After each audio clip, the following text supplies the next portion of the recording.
I'm Russ. And I'm Laura, and a few years ago we sold everything to travel by bicycle. Our mission is to inspire others to travel by bike, so we'll show you the best places to ride, Share stories of bike culture, and explore the local color. Follow us to New Zealand. These are our Kiwi Chronicles. Since the rest of New Zealand took a holiday, so did we. We spent Christmas exploring the Taupo area and doing a little fishing.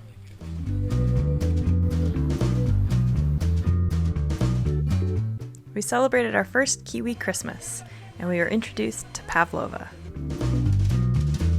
It's a pavlova with strawberry. A pavlova is egg white, beaten with lots of sugar. And it's a New Zealand invention, not Australian. Yes, although the Australians do like to think it was theirs. We had a really lovely last couple of days stay here at the Riverstone Backpackers in Turangi. As the sun has come out, we're headed west. We're going to stay in Tamaranui tonight and then hop on the Forgotten World Highway out to New Plymouth. Forgotten World Highway Cycle Trail is 180K between Tamaranui and New Plymouth. As you wind up and over the numerous steep green hills, you pass more sheep and cows than cars.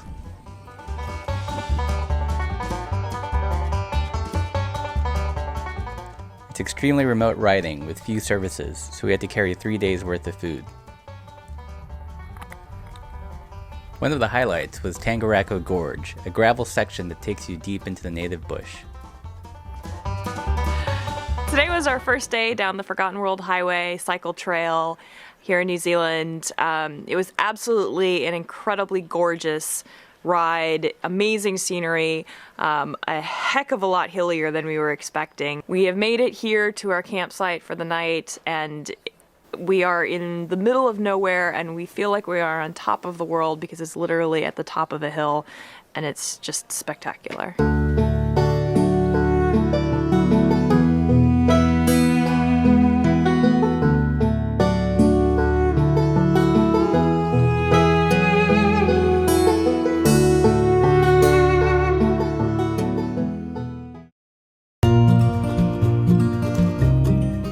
The next morning, we rode down the hill to the Republic of Whangamamana. The Whangamamana Hotel and Pub is a great historic landmark filled with quirky locals. It's also one of the few places to get food along the trail, so we treated ourselves to a very large second breakfast.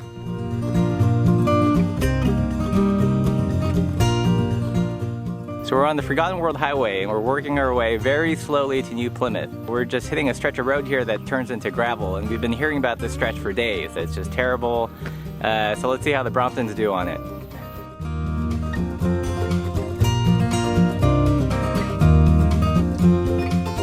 The gravel wasn't as bad as we'd heard, but it did take a little patience and skill to get across. The Bromptons handled the terrain beautifully.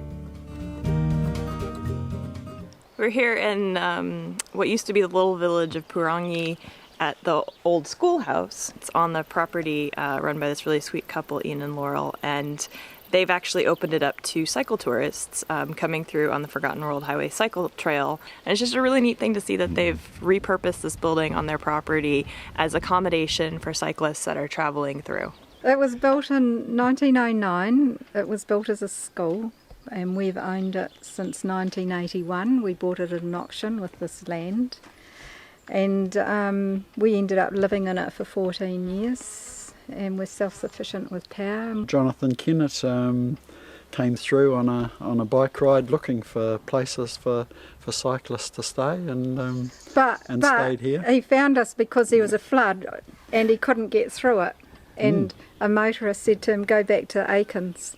So he came back to here.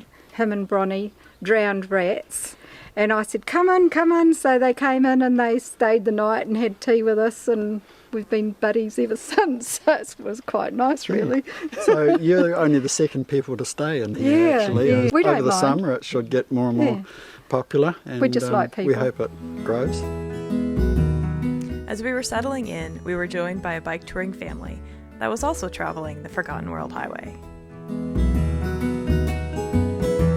The Forgotten World Highway was a difficult road to ride, but it was also extremely rewarding because of the great people that we met along the way.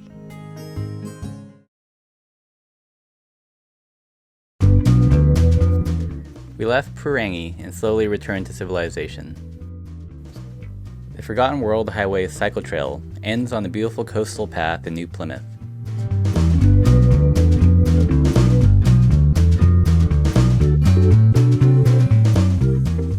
From New Plymouth, we hopped the intercity bus to Wellington.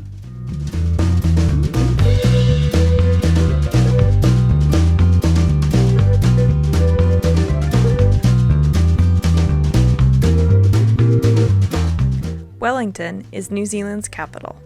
It's a cosmopolitan city with open public spaces and a walkable, bikeable waterfront.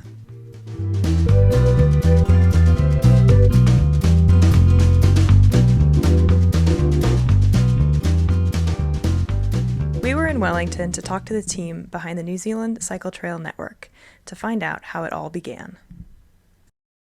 So what ended up happening was we had a whole lot of applications, and these 18 great rides have been developed out of it, and I guess they're sort of seeking to replicate the success of the Otago Rail Trail down south, which has done a lot to invigorate the region from an economic perspective. The government called a job summit. You know, how can we create jobs with this looming crisis ahead of us? And one of the ideas which came out of left field was, let's create the cycle trail from in New Zealand. We already had the Otago Rail Trail, which was successful, and there was an old railway corridor which had been developed into a cycle trail and had revitalised the whole region, basically. An area which was, you know, dying on its feet, had been revitalised by this one trail. So the government saw that and thought, hey, you know, we can actually do this throughout New Zealand. We've created about 600 jobs now, but that's through track construction. And what we keep trying to tell people, it's actually the long game we're playing here. It's like what happened with Otago. What gets built up around that trail, that creates the long-term jobs in terms of tourism and hospitality and that sort of thing. It's less about cycling, it's about rural communities. And all the government's doing really is delivering economic development via cycling. And what we're seeing is a real catalyst effect. You know, the cycling is one part of it, but also then they actually gives the whole town a bit of an injection of life. Schools start to do better, supermarkets do better, other tourism ventures start to happen. So the trail's the hardware, but to make it work you need the software, and that's your transport, your accommodation. You know, coffee and cycling go together. People want a cold beer, warm bed, you know, hot shower. We also visited Jonathan Kennett, one of the Kennett brothers, a legendary cycling trio in New Zealand, who's been involved in everything from organizing events to publishing books about cycling. Well, the Kennett brothers are a cycling trio that have worked on cycling projects since 1986, when we started organising mountain bike races. Since then, we gradually became more and more interested in different aspects of cycling, and we started writing books together. And we've also branched out to work on other cycling projects. When I heard the New Zealand Cycle Trail was being developed and that $50 million was being invested in it from central government, it was like cycling had won the lottery. Suddenly we thought, where did this come from? It took us completely by surprise, and very pleasantly surprised as well. One of the great things about the New Zealand Cycle Trail was that it wasn't just $50 million from the central government. There was a lot of co-funding that was attracted from different councils and other organisations all around the country to invest in cycling as well, totalling just over $30 million. So in the last few years there's been over $80 million invested on the New Zealand Cycle Trail. The Cycle Trail is primarily about tourism. It's about economic development in the regions that those cycle trails are built. But there are complementary benefits that are well recognised. Those complementary benefits might be to do with community, or with the environment, or with the health and fitness benefits from just encouraging local people to get into cycling.